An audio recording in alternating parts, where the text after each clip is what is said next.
Hey guys, welcome back to my podcast. Yeah, it's been a few weeks that I've been, recording and posting these podcast episodes, and I have been very grateful for the chance that I am even able to do this.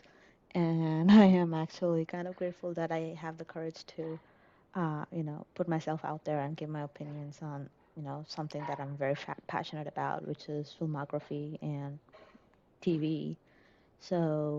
And to find that there are a few listeners, a few here and there, listening in on my opinions and on my content is just I'm just so grateful.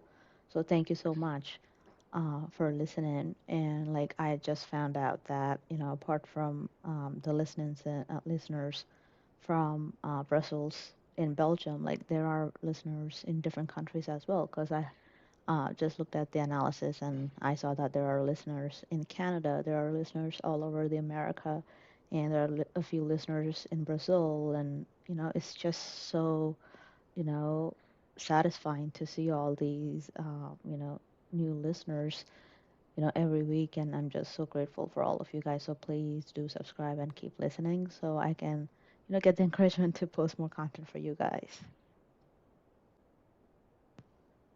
All right, the first thing I want to talk about in this week's episode is the Emmy pick of the week, and this is where I pick something that has been nominated for the Emmy Awards and really recommend it to you guys. This show is something that I really liked and I really enjoyed watching. It's called Barry on Max. It's a pretty popular comedy show, and you've probably heard of heard of Barry already. Um, it's just a very good show. It is about the plot of this is quite funny because it is about a guy, ex-military guy, who is now basically a contract killer, and he is, living in this rut and not enjoying his life, obviously for obvious reasons. But he ends up finding a theater group in Hollywood and falling in love with acting, so he has to navigate his acting and his new life with his old life and keep all these secrets. And all of this results in a very comedic show.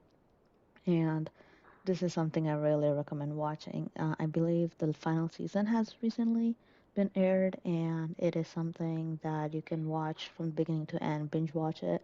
And the characters in this show are also really amazing. So that's definitely something I would, recommend, looking at, and seeing all these character arcs come to an end towards the finale is just really, nice and gratifying to watch. So that's something I would definitely recommend watching.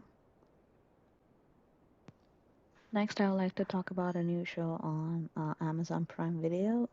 You've probably heard of it. It's, I think, quite popular. It's called Gen V.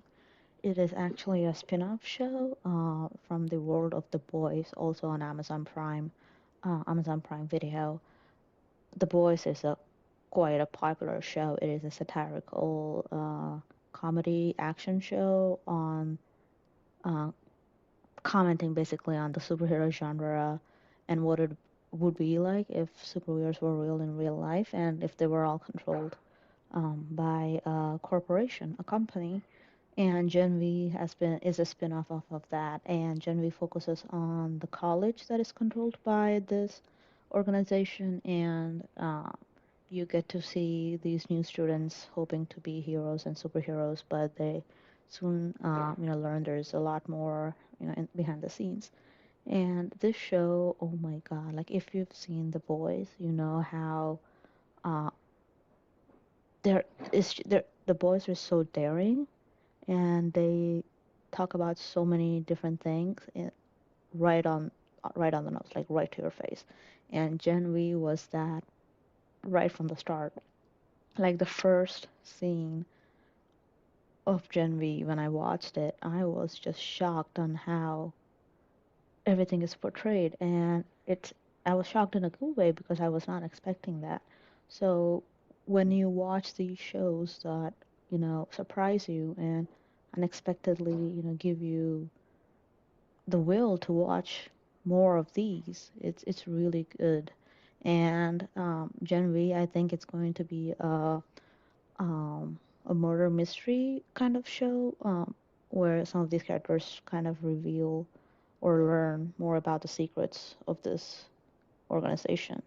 And it is something that I will definitely keep on watching. I have watched the first three episodes that they've released on Prime Video, and they're going to release each one episode every Friday from this week. So I'm definitely going to watch all of that, and hopefully at the end of that show, I can, give you my final review and thoughts. And other than that, I have a couple of, family friendly shows I would recommend because Gen V is not a family friendly show. I would just recommend watching this with adults and not kids for obvious reasons. It is a very raunchy and R-rated show, so do not watch Gen V with kids. But, there are some things that I would recommend from now that are kid friendly, like The Little Mermaid on Disney Plus. That is something that, you can watch with kids and even adults can have fun. It is a very good movie, and I think it has been kind of categorized as a not a hit. It was more considered to be a mid or a flop because of the budget. Like it was so expensive to make, so the money it made back was not as it was not enough. So I think it was categorized as a flop, but just speaking in terms of the quality of the movie, it is a really good movie. I mean, the actors are really amazing. Halle Bailey, and her singing, and Javier Bardem, Melissa McCartney, they are really good in this movie. And this movie, it's not boring. It is a very good movie, and it feels more like an adult movie that rather than just remaking as an of an animated movie. So definitely recommend watching this. And as you might know, Loki season 2 is starting this week, I believe towards the end of this week. So this would be a good time to catch up on Loki season 1 on Disney Plus.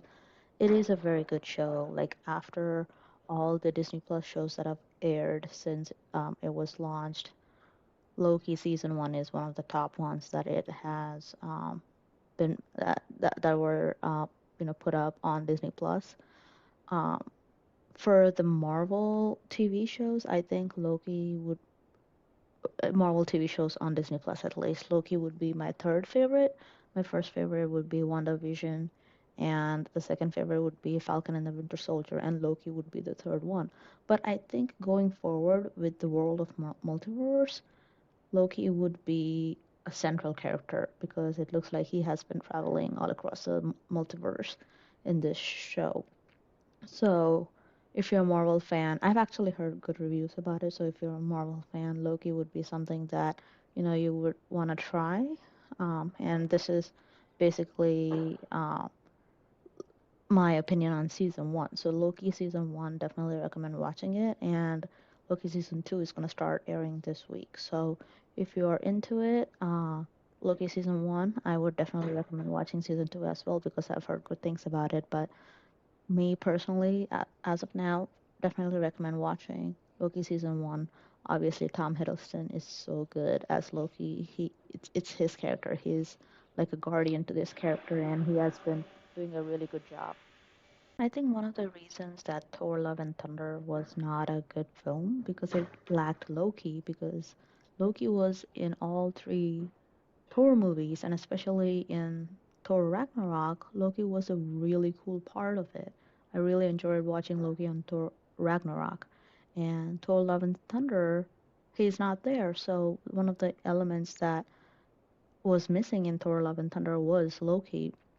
So, and Loki is also a fan favorite. Like he is one of my favorites, especially Tom Hiddleston, who plays Loki. He's my favorite. So definitely, I'm definitely going to check it out. And especially if, after watching season 2, I will try and give you a review about it so you can watch it or not. But it is being aired episode by episode this week, starting this week. So keep an eye out for that. And yeah, that is it.